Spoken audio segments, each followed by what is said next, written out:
sophisticated church folk can't even laugh. They hate when they come to church, they hate being in church, act mean while they're here, they mean when they leave, yet they love the Lord.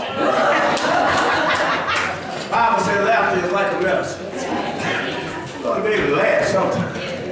I told y'all before, I believe God has to have a sense of humor to put up with us. I know he said, I done told that boy.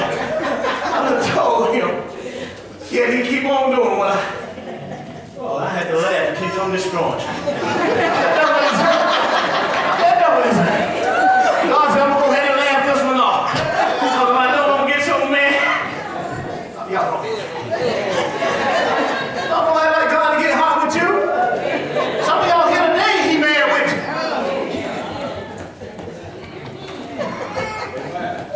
Read 9:22, I'm finished. Y'all get my Bible and stuff.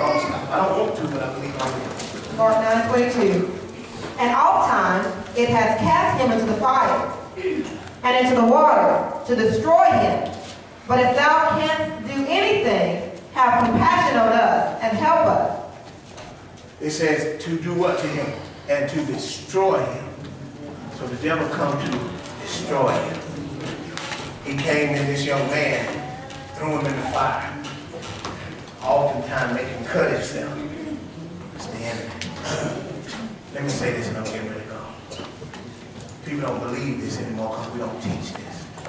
That there's a spirit that we cannot see. Demon spirits. Let me give y'all a prime example. Anybody ever stepped into a room with a whole lot of folks and it seemed like when you step in there, the atmosphere changed? Amen. Huh? Amen. Didn't nobody say nothing different. But when you stepped in, the atmosphere changed. What's that? That's spirit. That's right. Your presence caused a change in the spiritual atmosphere. That's right. Me and Bishop Sampson, I've done a few funerals, and so a bishop in our community, I don't know why, but a lot of times after funerals, folks start drinking after they go back to the house and eat. Then they want to drink. Well, they left the church where they just buried mama who was saved. Go back to the house and eat, and then everybody drinking. You don't have to say much, but I know what I'm talking about. So we went to this house one time, and the first part where the folk were having the food, and the next part of the house where they had the alcohol.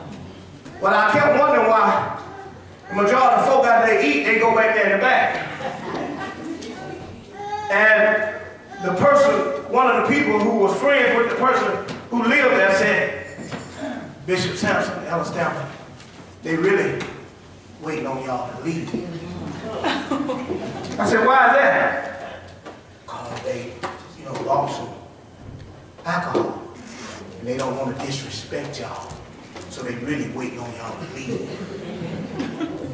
Ain't that something? So what did that mean? That means while we were there, that's right, the atmosphere was different. That's right. But they wanted us to leave so that they could change the atmosphere.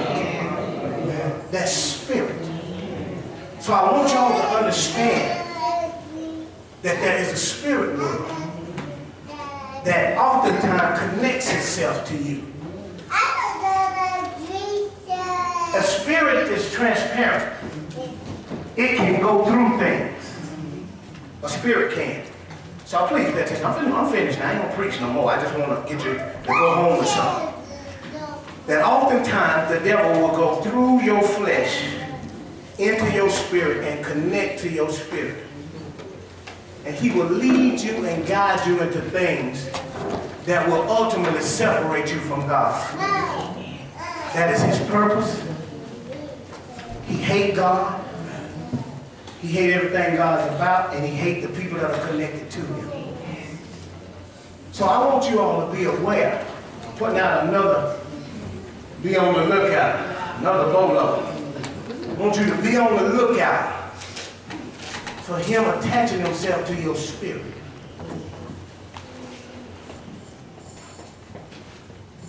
He's made some of y'all do some terrible things that led you to have to do some. I'm saying like this. The Bible says, whatsoever the man soweth, that also shall he reap. If he sow into his flesh, then in his flesh he shall reap corruption. If he sow into his spirit, then in his spirit he shall reap everlasting life. So what I'm saying is, you're going to get back what you put out. So be careful not to let the devil attach himself to your spirit. Will y'all do that for me today? Amen. Next week, next week is sunrise. Can I keep preaching this on the Easter Sunday? But I need to talk about the tomb.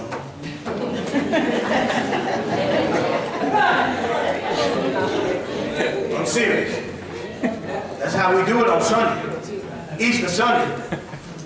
If I was to talk about this, I think I would be out of line, don't y'all? Y'all wouldn't expect this, though. You wouldn't expect this. Even though that's what the cross was about, this. We'll see next week. I don't want to disappoint you. Thank you, dear. She said, whatever God gives you, stand to your feet. I love the Lord. How about y'all?